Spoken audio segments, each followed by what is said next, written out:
la paille. C'est pas de la paille. La paille, c'est du blé coupé et séché. Ça, c'est du foin, c'est de l'herbe des champs séchée. Ah, peu importe. Qu'est-ce que tu fais dans ton foin alors?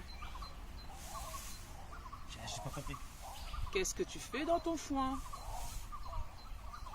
J'ai perdu mon aiguille.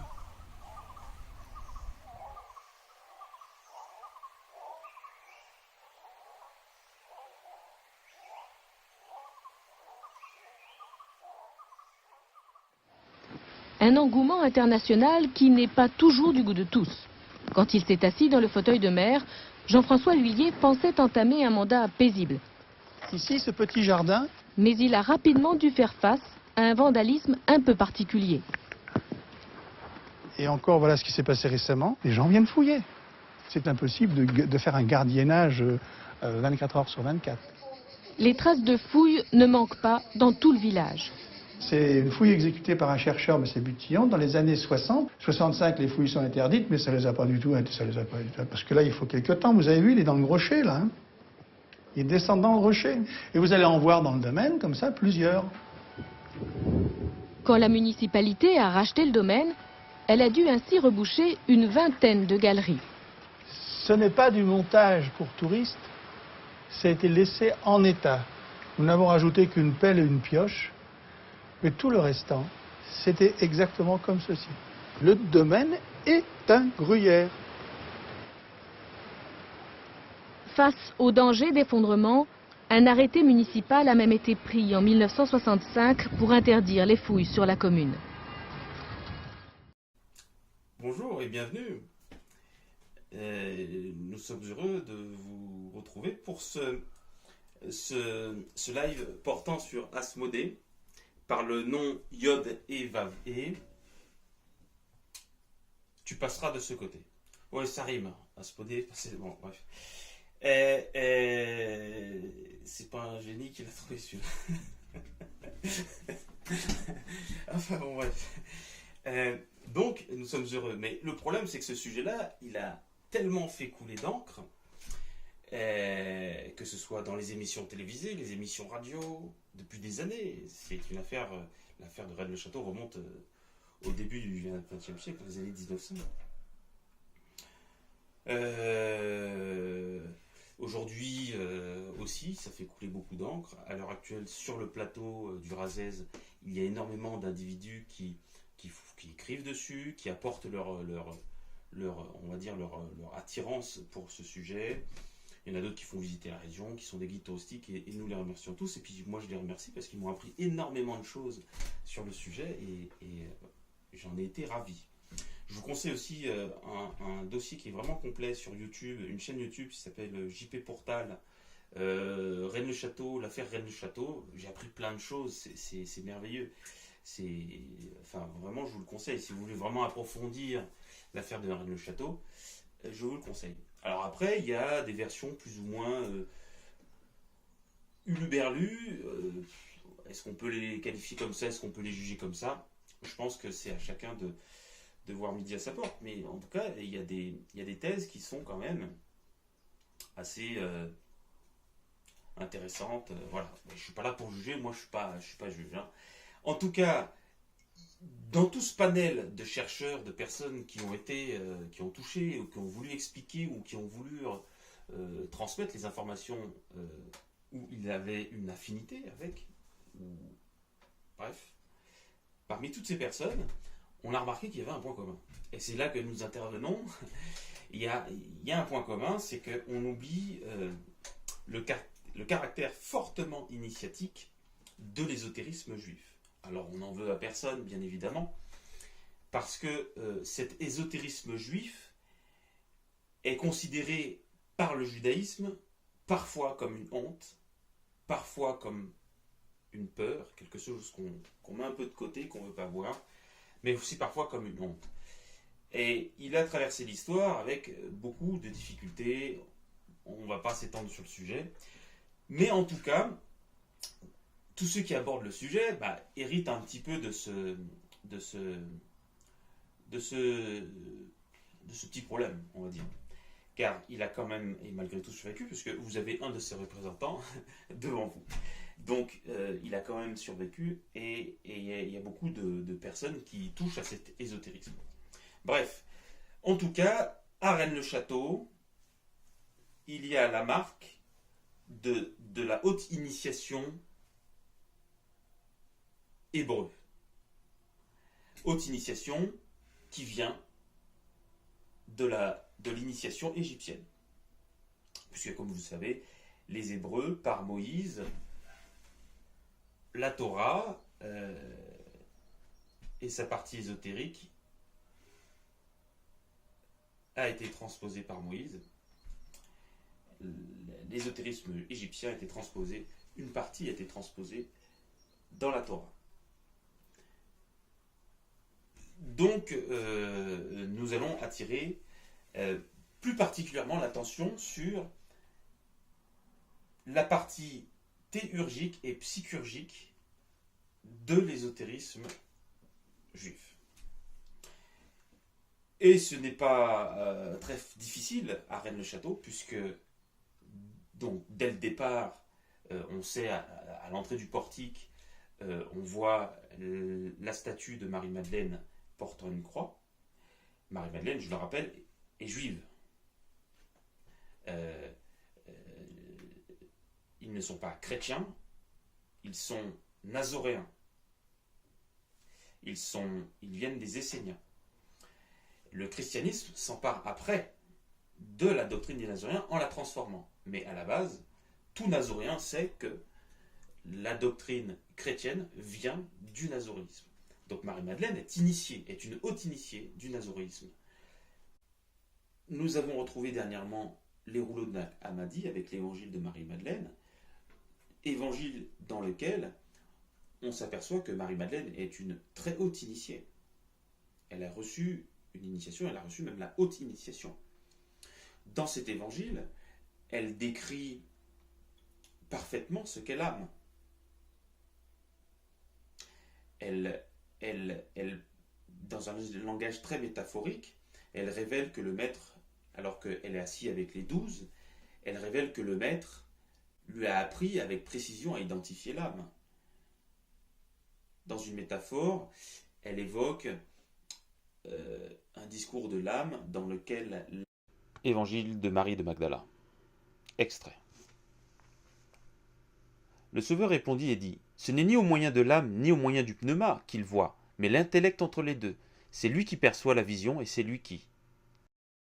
L'âme répondit et dit : moi je ne t'ai pas vu, je t'ai vu, mais tu ne m'as pas vu et tu ne m'as pas reconnu. J'étais à toi, pour ce qui est du vêtement, et tu ne m'as pas connu. Ayant dit cela, elle s'en alla toute réjouie. Telles sont les 7 puissances de la colère qui pressent l'âme de questions. D'où viens-tu, homicide ? Ou alors, où vas-tu, toi qui maîtrises le lieu ? Elle donne certaines informations aux apôtres qui sont tellement stupéfaits qu'ils refusent de croire et rentrent dans une certaine rage et refusent de croire que elle ait des informations que elle qui est une femme, d'ailleurs ils le disent, que eux n'ont pas eu. Ce qui fait à un moment donné pleurer Marie-Madeleine.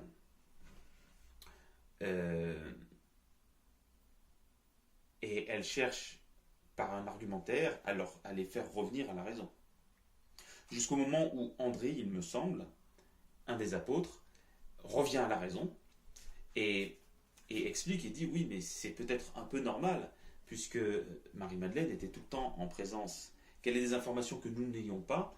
Pierre, alors c'est Pierre qui prend les devants et qui accable un peu Marie-Madeleine, et André lui dit mais c'est normal qu'elle ait des informations que nous n'ayons pas, puisqu'elle était très souvent avec le maître. Donc, cet évangile de Marie-Madeleine retrouvé à Hamadi est une des démonstrations, est un des éléments dans le public qui prouve que Marie-Madeleine a reçu une haute initiation. Et l'église de Rennes-le-Château, c'est l'église de Marie-Madeleine, et le premier personnage que l'on voit est Marie-Madeleine. Premier élément on va dire, en relation avec l'ésotérisme juif et son histoire. Ensuite, dès qu'on arrive, il y a Asmodée, un djinn, un démon, un mauvais esprit. Qui est Asmodée? Comment ça se fait qu'un curé connaisse Asmodée? Comme je vous l'expliquais, Asmodée est un mauvais esprit. Il apparaît dans le testament de Salomon. C'est un djinn, un démon. Salomon, dans ce testament, Salomon révèle des informations importantes sur l'ésotérisme juif et le lègue à son fils Jéroboam. Dans ce testament, Salomon domine plusieurs démons, djinns, mauvais esprits. Chaque mauvais esprit, il le convoque, l'interroge, lui demande à quel ange il est soumis, à quel signe, étoile zodiacale il est soumis,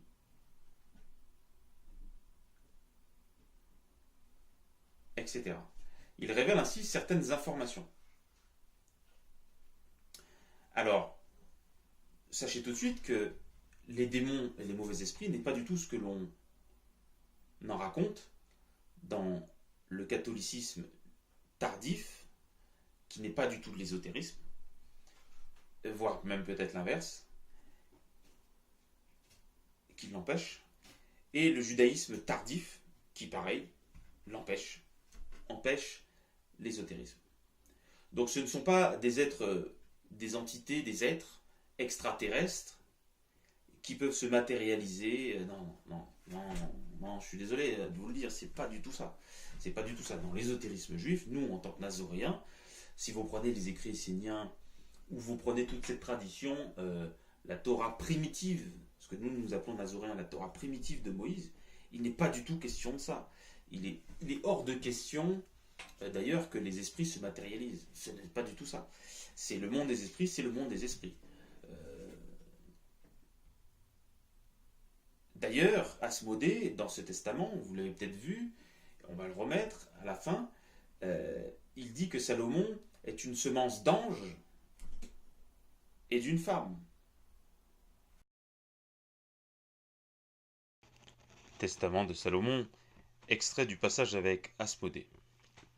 Et moi, Salomon, j'ordonnai un autre démon de se présenter sur le champ devant moi, et en un instant s'approcha de moi enclavé le démon Asmodée, et je lui demandai: Qui es-tu? Mais il me lança un regard de colère et de rage, et dit: Et qui es-tu? Et je lui dis: Sois puni comme tu es, vas-tu me répondre? Mais lui me dit avec rage: Mais comment pourrais-je te répondre, car tu es un fils d'homme? Étant issu d'une semence d'ange et d'une fille d'homme, de ce fait aucune parole de notre espèce céleste adressée au terrestre né ne peut être exagérée.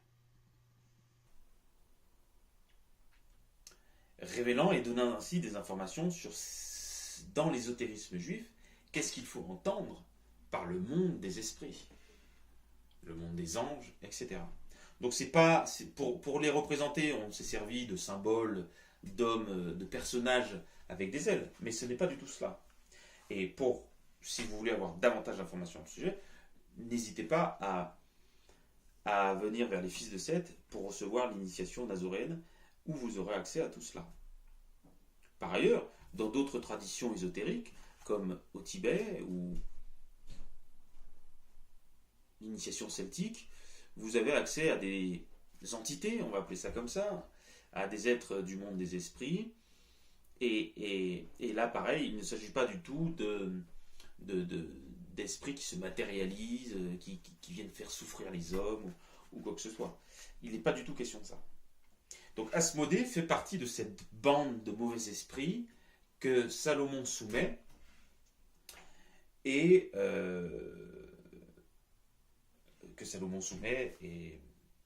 à qui il donne des travaux dans le temple. C'est pourquoi la tradition veut que le temple de Salomon ait été fait par les démons, par les esprits. Le premier temple de Salomon a été fait par les démons. Et la présence de Dieu était uniquement dans la porte. Là où il y avait les colonnes Yakin et Boaz, et les grenades, j'en passe, etc. Et je le conjurai par le nom du Seigneur des armées en disant: Crains Dieu, Asmodée, et dis-moi par quel ange es-tu en échec. Voici qu'il dit, par Raphaël, l'archange qui se trouve devant le trône de Dieu. Mais le foie et la bile d'un poisson me met en fuite quand fumé sur les cendres du tamari. Je lui demandai à nouveau et dit, ne me cache rien, car je suis Salomon, fils de David, roi d'Israël. Dis-moi le nom du poisson qui te met en échec. Son nom est le glanos, et il est trouvé dans les rivières d'Assyrie. Où qu'il soit, Asmodée s'écarte de ces endroits. Bref. Nous allons vous passer un passage. Quel sort que réserve Salomon dans la construction du temple. Mais je ris et lui dis, comme le Seigneur Dieu de mes pères vit, je poserai du fer sur toi pour le porter. Aussi voici tu feras le plancher de tout l'ensemble de la construction du temple, l'aplatissant de tes pieds. Et je leur ordonnai de lui apporter 10 jarres pour y transporter de l'eau. Et le démon grogna terriblement et fit le travail que je lui avais commandé de faire. Et je fis cela parce que le furieux démon Asmodée connaissait autant le futur. Et moi, Salomon, glorifiais Dieu qui me donnait sagesse, à moi, Salomon, son serviteur. Et le foie du poisson et sa bile, je les fis suspendre sur la pointe d'un roseau, et les brûla au-dessus d'Asmodée pour que son être si fort et son insupportable malice soient ainsi mis en échec. Comme vous le savez, Salomon aimait beaucoup les énigmes. Salomon non seulement inventait et créait des énigmes, vous avez par exemple le livre dans la Bible, le livre des Proverbes, où il crée des sentences énigmatiques, ou qui font appel à la réflexion de l'individu qui la lit, mais il s'intéresse beaucoup à cet univers énigmatique où les esprits doivent chercher des réponses, etc. etc. Et certainement que ce livre, le Testament de Salomon qu'il lègue à son fils Roboam, il se prête à ce genre d'exercice où il personnifie des choses d'ordre psychurgique et théurgique pour les rendre accessibles à tous ceux qui cherchent. Donc Asmodée fait partie, ce n'est pas une légende, c'est quelque chose de bien concret, ça fait partie de rituels bien concrets de l'ésotérisme juif. Donc en tant qu'initié, dans l'hermétisme et dans l'initiation juive, nous savons pertinemment qui est Asmodée, nous savons pertinemment quelle est sa fonction, et nous, pour les hauts initiés, nous comprenons pertinemment quel est son rôle dans la construction du temple, et la raison pour laquelle elle est la reine du château. Et vous allez voir le sort qui est réservé à Asmodée dans la construction du temple, et vous vous apercevez très rapidement d'une chose, c'est que à l'entrée de l'église de Rennes-le-Château, il regarde le sol. Et il porte le bénitier. Et au-dessus du bénitier, bon, dans le testament de Salomon, il y a un poisson, le glanos, et sa fielle, qu'il fait fumer sur des charbons. Et à Rennes-le-Château, il y a 4 anges, et avec écrit, par ce signe tu le vaincras. Donc, nous sommes en présence ici d'une érigie, parce que Asmodée fait partie des principaux chefs des démons, des mauvais esprits, et nous sommes en présence ici d'un élément de la haute initiation juive. Mais Béranger Saunière ne connaissait pas du tout cela. Comment ça se fait? Qui a fait les plans? Qui a indiqué? Qui lui a dit ça? Puisqu'il ne connaissait pas du tout cela. Les abbés qu'il connaissait étaient davantage versés dans le celtisme que dans le judaïsme. Asmodée est sous l'étoile de l'enfant dragon, le chariot, la petite ours. Pour cette raison aussi, mon étoile est brillante dans le ciel, et les hommes l'appellent certains le chariot, et d'autres l'enfant dragon. Je me tiens sous cette étoile. Alors ne me demande pas beaucoup de choses, parce qu'après un laps de temps, ton royaume sera interrompu, et ta gloire ne durera seulement qu'une saison, et courte sera ta dictature sur nous. Alors de nouveau, nous aurons libre mouvement sur les humains, pour qu'ils nous vénèrent comme si nous étions des dieux, ne sachant pas, humains qu'ils sont, les noms des anges établis au-dessus de nous. Comment Saulnières en 3 ans, il faut au moins bien 15-20 ans d'initiation. Comment, pour commencer à comprendre un petit peu tout cela, comment Saulnier, en 2-3 ans, comprend qui est Asmodée, qu'il faut le mettre là, à regarder le sol, etc. Non, c'est pas possible. La seule explication valable, c'est qu'un haut initié lui ait dit de faire ça comme ça. Mais qui ça peut être? La seule explication possible, c'est le Templier découvert sous l'autel. Pensez bien que si, dès le départ, à l'époque des Carolingiens, si dès le départ, Asmodée avait été présent, il aurait été détruit. On y aurait vu un diable, un démon. À l'époque, c'était une sorcellerie. Bref, il aurait été détruit.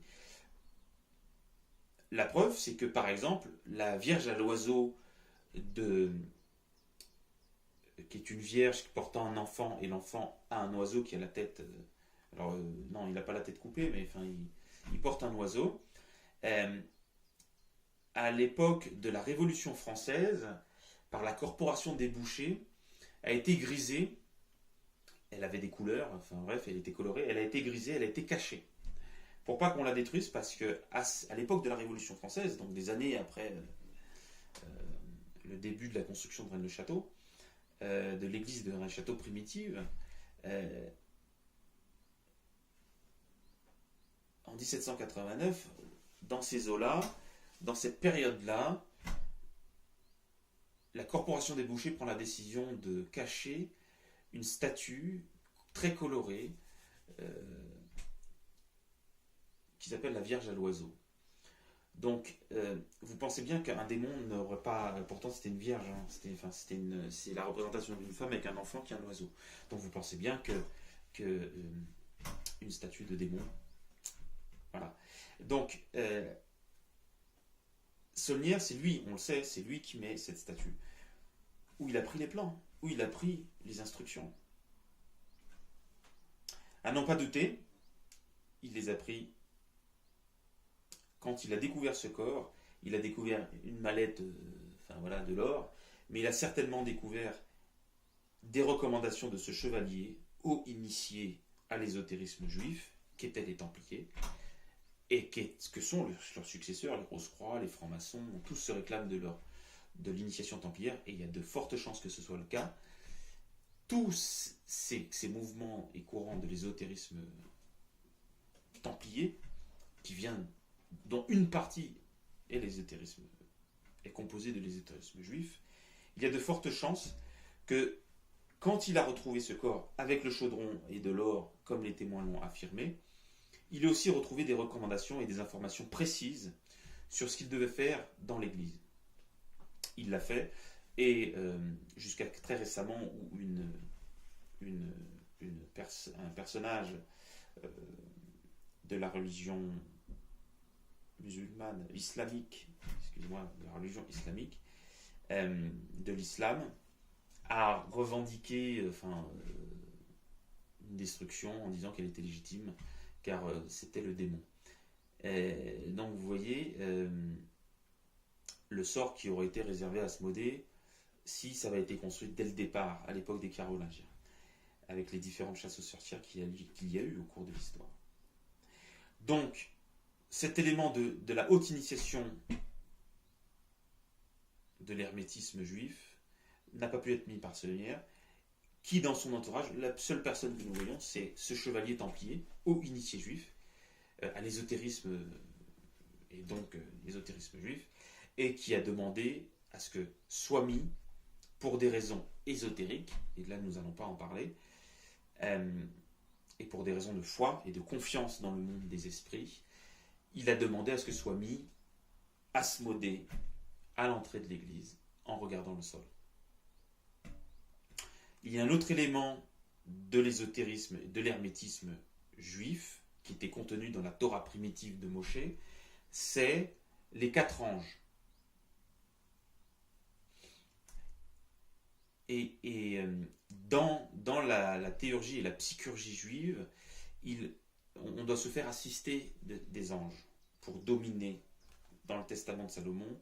Il se fait assister des anges, et notamment l'ange Raphaël, pour dominer les mauvais esprits. Et là, en l'occurrence, l'autre élément de l'ésotérisme juif est la présence de ces 4 anges qui recommandent à celui qui rentre, par ce signe tu vaincras. Et donc qui assiste celui qui rentre à dominer Asmodée. En tout cas, quand nous avons commencé cette étude sur Rennes le Château, nous avons été fortement surpris de voir l'effervescence et la nervosité qu'il y avait autour de Rennes le Château et de cette histoire de Béranger Saulnières, et nous avons fait de très très bonnes rencontres et des gens qui nous ont apporté des informations, qui ont partagé avec un grand cœur les informations qu'ils avaient, et nous les en remercions, car nous n'aurons pas pu faire ce live sans eux. En tout cas, j'espère avoir apporté la pierre des fils de Seth, et tout ça pour dire que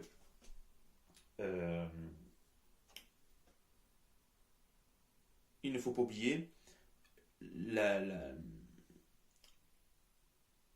l'importance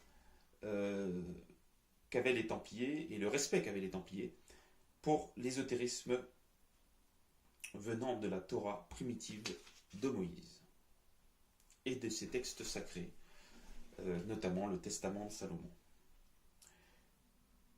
Le prochain live sera, il me semble, le Sphinx et le plateau de Gizeh, dans lequel nous aborderons l'énigme du plateau de Gizeh, qui est en fait peut-être et certainement la véritable énigme du Sphinx et sa présence sur le site.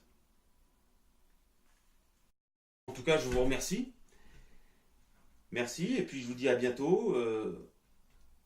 Alors oui, j'allais oublier les cours. Les cours, alors on est en train de préparer les cours. Alors ce qu'on va faire, parce qu'en fait on est dépendant de la météo, donc ce qu'on s'est dit, ce qu'on est en train de faire, c'est qu'on va tourner toutes les séries de mouvements et qu'on les diffusera au compte-gouttes au fur et à mesure. Donc là, les cours vont arriver sur la gymnastique taoïste. Donc c'est en train d'arriver, parce que nous on est en altitude, donc on a eu quelques difficultés à tourner avec le mauvais temps. Bon là il fait très beau, donc tout va bien. Et puis, donc ouais, je vous disais, l'actualité, ça continue. On a fait toute une série de lives que vous allez voir, toujours diffusés le samedi. Et puis ça continue, avec les publications Facebook. Et puis, voilà. Donc, nous vous encourageons à démarrer l'initiation ou à faire les mouvements. Et nous vous disons à très bientôt. Merci, au revoir.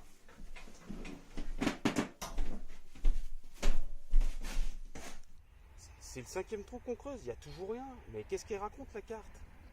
Non, mais on est obligé de le reboucher. C'est n'importe quoi. Ils ont fait une erreur sur cette carte.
En état. Nous n'avons rajouté qu'une pelle et une pioche, et tout le restant, c'était exactement comme ceci. Le domaine